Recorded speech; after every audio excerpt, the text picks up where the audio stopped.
ভারতে পালিয়ে আছেন। ভারত সরকারের সাথে গত 15 বছরে বাংলাদেশের নদী বন্দর থেকে শুরু করে প্রাণ প্রকৃতি থেকে শুরু করে সবকিছু বর্গা দিয়েছিল। আমরা বর্তমান সরকারকে আহ্বান জানাচ্ছি, ভারতের সাথে যেসব অসম চুক্তি হয়েছে বাংলাদেশের জনগণের কল্যাণের জন্য, বাংলাদেশ রাষ্ট্রকে নতুনভাবে সাজানোর জন্য, সেই সকল অসম চুক্তি বাতিল করতে হবে। ভারতের সাথে যেই সকল চুক্তি হয়েছিল সেই সকল চুক্তি জনগণের সামনে নিয়ে আসতে হবে।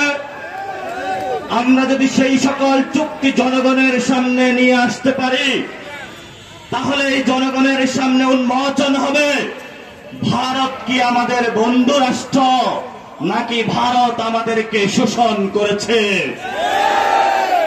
আমাদেরকে কাঁটাতারের বেড়া দিয়ে কাঁটাতারের মধ্যে সীমান্তে ফেলানির লাশ ফেলে গত 50 বছরে বাংলাদেশের জনতার উপরে যে এই ধরনের নিপীড়ন চালানো হয়েছে, আধুনিক সভ্যতার কোন রাষ্ট্র ইতিহাস এত নির্যাতনের শিকার হয়নি। আজকে আমরা দেখতে পাচ্ছি ভারতীয় যে নাগরিক বিল রয়েছে, শেখ হাসিনা ভারতে আশ্রয় গ্রহণ করে মোদী সরকারের সাথে হাত মিলিয়ে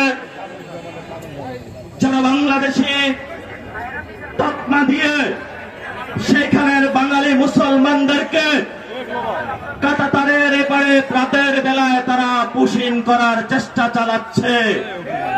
আমরা ভারত সরকারকে বলবো, আমরা ভারতীয় জনগণের বিরোধী নই।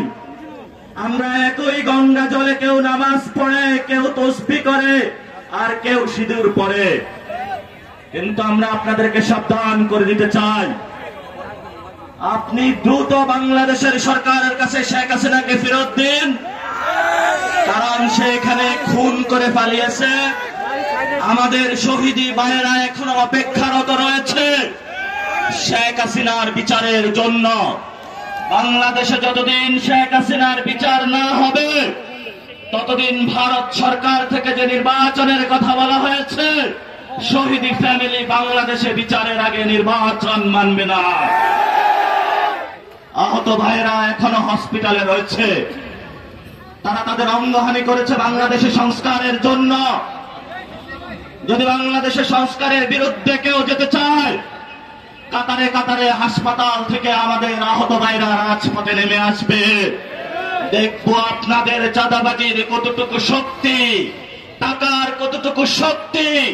সেই পেশিবলের শক্তির সামনে আমরা দাঁড়াবো, রক্তের গঙ্গা বয়ে যাবে। বাংলাদেশে আমরা আর কোন পেশিবাদ কায়েম করতে দেব না ইনশাআল্লাহ।